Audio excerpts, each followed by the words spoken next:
Incoming transmission. Picture this, a recording studio somewhere far, far away.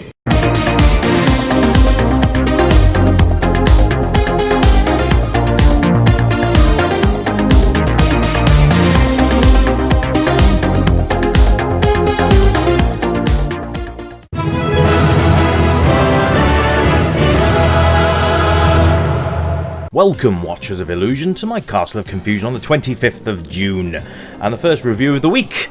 So, it's Shadow Warriors on the Commodore Amiga, developed by Ocean, released in 1990. And it's basically arcade conversion. So it'd be interesting to see how they did. The Spectrum had a version of this, and Strad C64 I believe as well. And, well, this is the Amiga version, so hopefully this will be a bit more arcade-y. So let's have a look. Done by Tecmo originally on the arcade. So this is running off an Amiga 1200 hard drive, which is nice.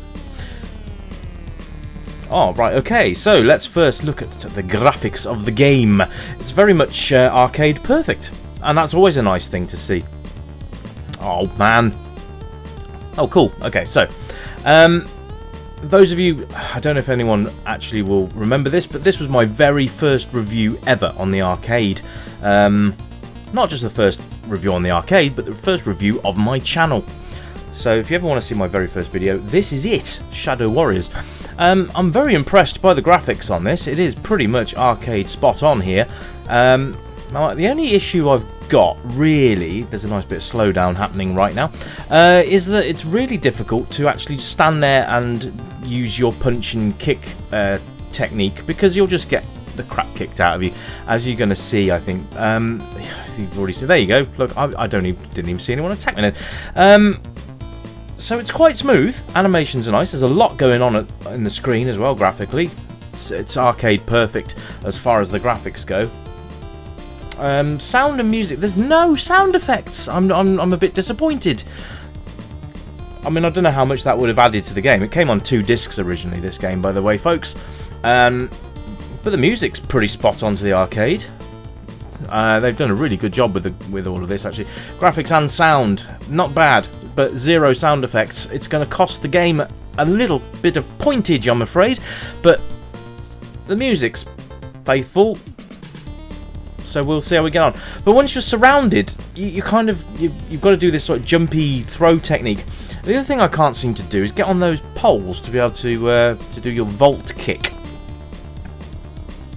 Which I don't know. Maybe anyone else played this? Did you play Shadow Warriors on the Amiga? Were you able to get on the pipes? I don't know. Maybe I'm missing something. I don't know. But I'm playing this on a trusty joypad. So 1 button as per normal. So there we are. But yeah, I'm really quite impressed. The only thing that lets it down is literally the combat. I mean, you can see here that I'm trying to grab hold of these guys. I just can't literally, well, I've just managed to do it. Love the fact they all stood still when I jumped in the air then. Great, it's like, where's he gone? But yes, controls. We'll talk about controls, because they're fairly easy. Up, down, left, right. To jump is basically diagonal and fire, I think. And then if you press fire button while you're jumping, you can grab them and chuck them around the screen. But as you can see, they kind of get out of your way, so you've got to time this really well, or you've got to sort of walk into them. You risk getting your butt handed to you. We are against the clock here, and I'm really not going to do the rest of this level in 10 seconds. So I'm going to lose a life here.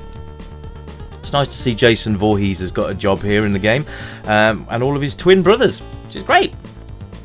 So it's kind of a cross between Double Dragon and Final Fight, if you like. I think it's a bit of a tired genre now, this game. I mean, it's not the game itself, but the genre of game. It came a bit late, really. But at the same time, I like this game. I really enjoyed the arcade. Played it through till I finished it, which is one of those rarities. The only other games that I've completed in the arcade are The Simpsons Arcade and Teenage Mutant Ninja Turtles. That's about it. Can't remember finishing anything else. No, used to play Pac-Land and Salamander a lot back in the day. Used to have the local swimming baths used to have those arcade machines, and I used to play those every Saturday afternoon after I'd finished my swimming session. So there you are, a little bit of background from my perspective. But this game, I remember playing this on a holiday, and there was some fruit machines there, and we figured out how to empty them, which is a bit naughty, but hey, I wasn't that old, maybe about 12, so it was all a bit of fun emptying the fruit. But we used the money, we put it back into this machine, and finished the game. So that was good fun. Bit naughty, but fun at the same time.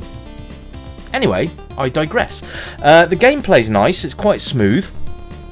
But it's just you do get prone to being beaten the hell out of before you can land an attack, which is a bit odd. I thought that would have been the playtested. So I'm trying to grab hold of the pipe there to be able to scroll along. Again, the background art is fantastic. In the arcade, these guys are actually ninjas. I'm not sure why they've changed the enemy type, which is a bit strange, but there we are. But they still go down in one hit, which is the same as the arcade version. So again, points for that. They've actually taken note. I'm going to try and play through for the first boss and a bit of the second level as well, see how we get on with that. Playability wise, it's all right, apart from the attacking, where you've got to really time it right. And here we go again. The boss music is spot on. The boss is spot on. Absolutely brilliant. Even the animations on the boss are absolutely accurate. So that's great. But yes, playability. It's apart from the attacks, apart from that, I can't really fault it. It's actually good fun.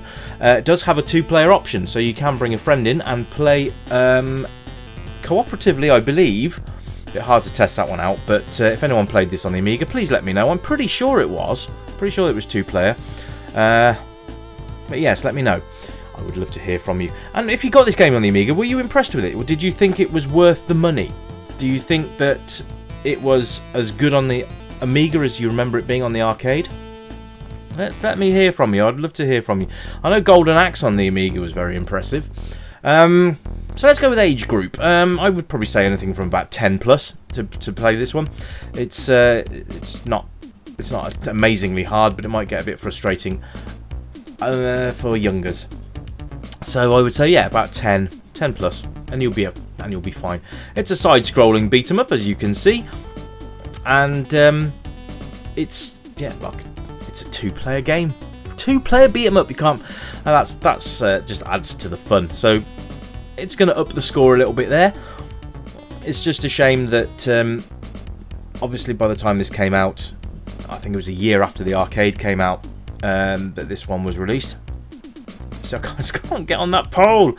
But again, backgrounds are nice. The scrolling's absolutely superb.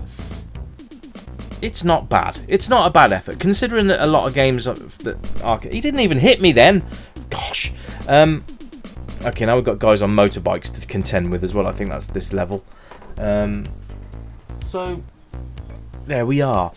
There are pickups and things that you can get as well. So you've got power pills for your life force. You've got swords that you can brandish, and it will one-hit enemies instead of having to stand there and beat them with your feet.